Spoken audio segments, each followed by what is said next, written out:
Canadian Prime Minister Trudeau, is in hot water again, and not for one of the usual reasons, like promoting gay porn in elementary schools or jailing his political opponents for being his political opponents, but for engaging in not one, but two lusty, enthusiastic standing ovations for an actual Nazi. You see, Ukrainian President Vladimir Zelensky was in Ottawa this week, and is it just me or does this dude look more like Fidel Castro every time we see him? I think all he's missing at this point is the frizzy beard and the pillbox baseball cap.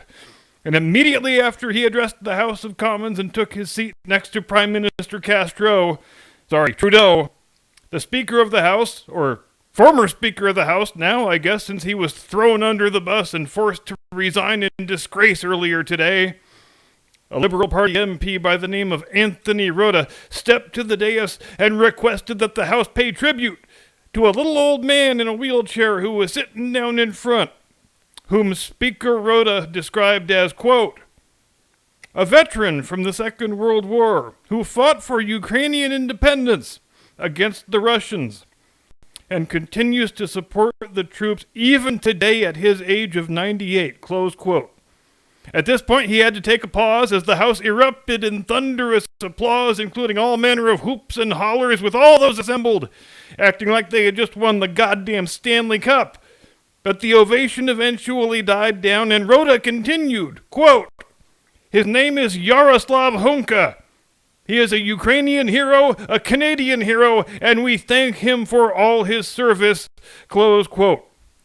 And there followed a second sustained round of rapturous cheering with both Zelensky and Trudeau, beaming like they had just become proud new fathers. And before I continue here, I just want to say the rumors that Trudeau turned to Zelensky and said, Dad, is that you? They are baseless, unfounded, and completely scurrilous. And if you gave me only 2 words to react to this thing, I think this is what I'd say. Oh, Canada. Because yes, as you're probably aware by now, Yaroslav Hunka is indeed a veteran of the Second World War. Specifically, he is a veteran of the 1st Ukrainian Division of the Waffen-SS. And if you're asking yourself whether I have much more to say on this story, well, that's like asking if Gordie Howe would win a fight against Wayne Gretzky, which is to say, yes. Yes, I do. So, Jim Eagle, hit that music like you were clubbing a baby seal on your way to Tim Hortons.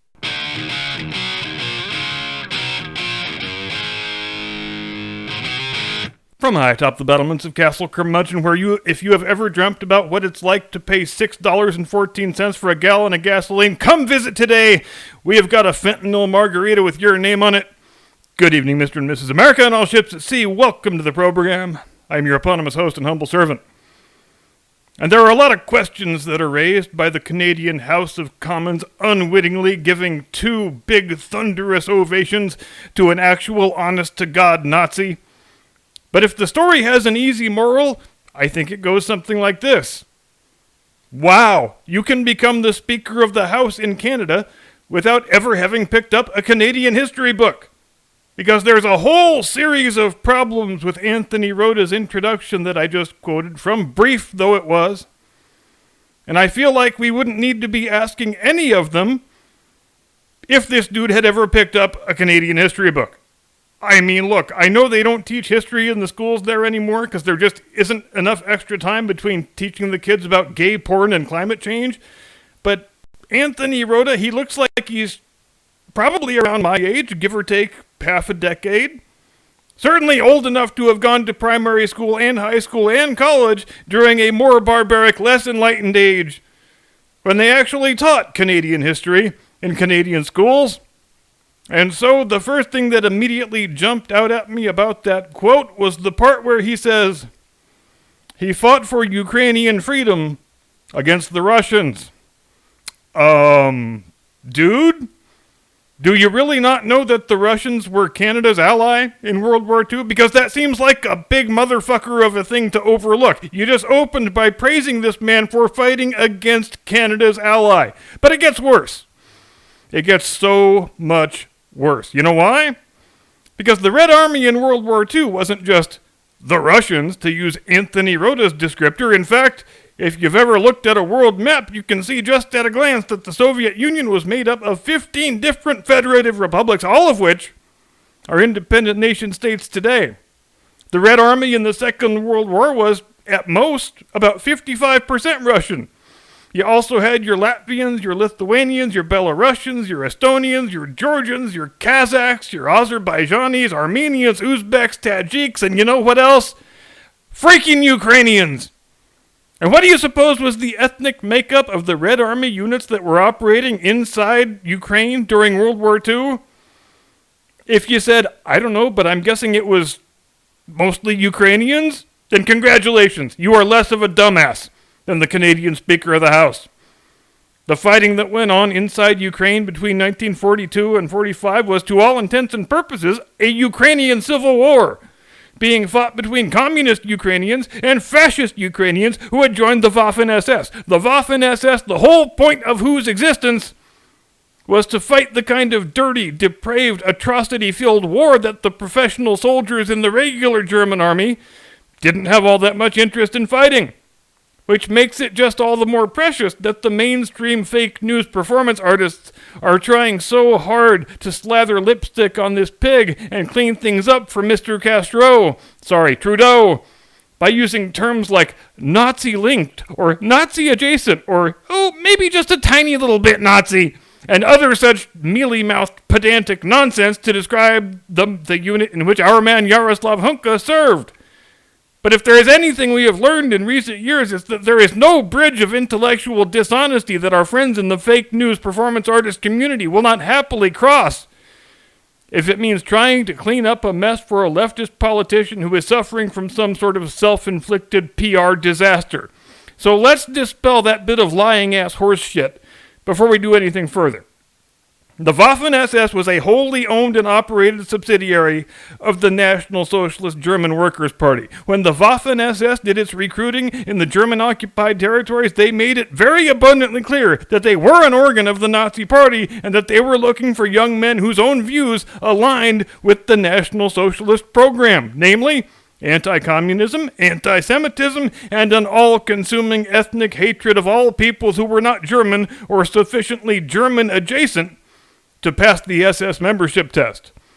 And the places where they had the most success in their recruiting were Hungary, Romania, and Ukraine. So the idea that guys like Yaroslav Hunka unwittingly signed up to join the Waffen-SS just because they wanted to be freedom fighters, and they had no idea this was a Nazi organization they were joining, that is a bald-faced lie of the most laughable character. And it's a lie that can be disproved with about 5 seconds of work just by doing an image search on your magic internet machine for Waffen-SS recruiting posters and flyers. They are still all out there. They are clear and unambiguous, and I would defy any fake news performance artist to gaze upon those posters and flyers and assert with a straight face that anybody who joined this organization did it for any other reason than because they liked the cut of Herr Hitler's jib and had sympathetic views toward the National Socialist Party and its worldview. You know what else I found rather shocking? I didn't have any idea that Canada, of all places, had allowed Waffen-SS personnel to emigrate to their country after the war. Oh, Canada! Who the hell does that? America sure as shit never did that. The only Nazi Party members we ever allowed into the country were freaking rocket scientists. And we need to make a semantic distinction here because there's a lot of fake news performance artists trying to spin this as, well, okay, maybe he fought for the Waffen-SS, but it's not like he was a party member. Well, tell that to the U.S. government, assholes, because it was always our national policy to treat all Waffen-SS personnel as being indistinguishable from card-carrying members of the NSDAP, as it damn well should have been. It was a good and proper policy. Whenever a former Waffen-SS member was discovered residing in the United States under an assumed name, that dude's ass got deported with extreme prejudice and immediate effect. You know, back when we deported foreign criminals living in the country illegally, which we no longer do, but I digress.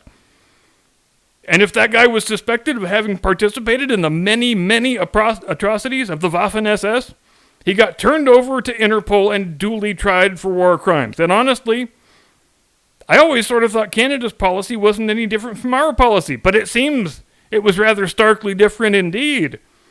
Oh, you're a former Waffen-SS member? Welcome to Canada. Please help yourself to a lifetime of free health care. Here's your lifetime pass to Maple Leaf Gardens. And I'd sure like to know what the vetting process looked like when they decided to honor this former Nazi on the floor of the House of Commons and give him a big ol' high five for wearing a German uniform and slaughtering his fellow Ukrainians in the name of fascism. Because it seems like there wasn't really much of a vetting process at all. Was it just, let's find a Ukrainian guy from World War II for the day Zelensky comes and visits, and he was the only one they could locate who wasn't dead, and the vetting process ended there? Because I'm guessing it was something pretty close to that.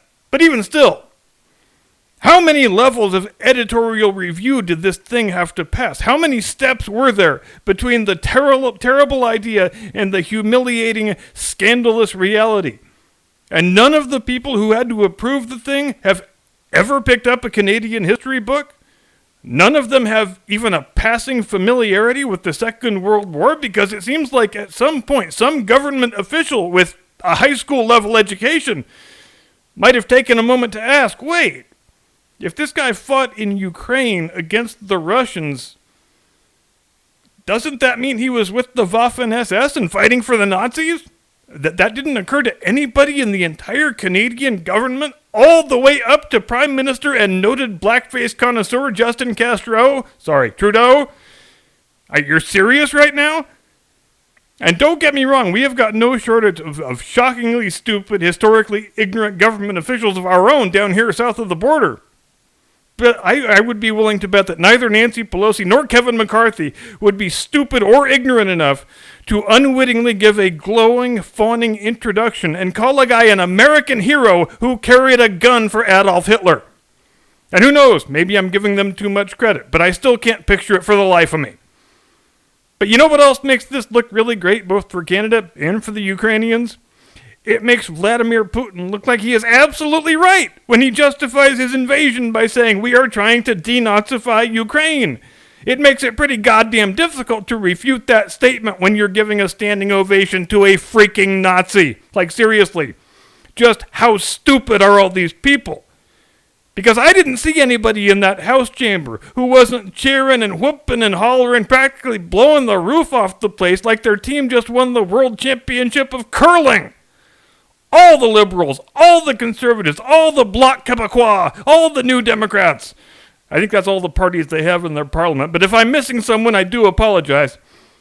I didn't see a single one of them stay in their seat and look around uncomfortably as if to say, wait, are we the baddies? Are we cheering a damn Nazi here? Well, let's do the math real quick on the back of a napkin. Ukrainian guy fought in World War II against the Red Army. Yup, 2 + 2 = Nazi. So I'm not going to cheer for this. Not one single dissenter, not one voice of reason, not one little bit of hesitation. It was like one of those old films where Saddam Hussein walks into the Iraqi parliament and everybody knows the first guy who stops applauding is going to be taken out back and stood up against a wall and shot. And so you get 30 minutes of everybody in the room clapping their hands raw. That is exactly what it looked like. And make no mistake, it is a permanent stain on the moral record of the Canadian nation. It is a self-inflicted humiliation that they should never, ever be allowed to live down. It should stick to them like herpes forever. The Second World War is still, though just barely, in living memory. The people in that House chamber, Canada's elected leaders, their fathers and grandfathers are the men who fought that war. And no country on the face of this earth has a more honorable military tradition than Canada does, in terms of fighting with ferocity and alacrity, and at the same time having their hands clean of any war crimes or atrocities. And now in the 4th week of September in the year 2023, they have taken that admirable legacy and pissed all over it like it was a dirty toilet in the back of a strip club. Many of those fathers and grandfathers still lie buried across the sea, fallen in the cause of freedom and liberty, resting in perpetuity in the places where they fought and died so that other people they didn't know and never met, could throw off the yoke of Nazi tyranny, and subsequent generations could live their lives breathing the free air of democratic self-government. Some of those fathers and grandfathers, just a precious few of them, are still living today.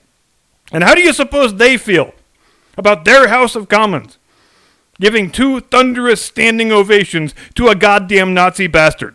How do you suppose they feel about such a man being called a Canadian hero? Just so their greasy scumbag prime minister could score a few PR points by showing how totally on board he is with Joe Biden's proxy war against Russia. Why aren't they, the actual Canadian heroes, being honored in that House chamber instead? And I think we all know what the answer to that question is. Because they are not politically convenient. The scumbag prime minister can't score himself any points by honoring them and their service and their sacrifice.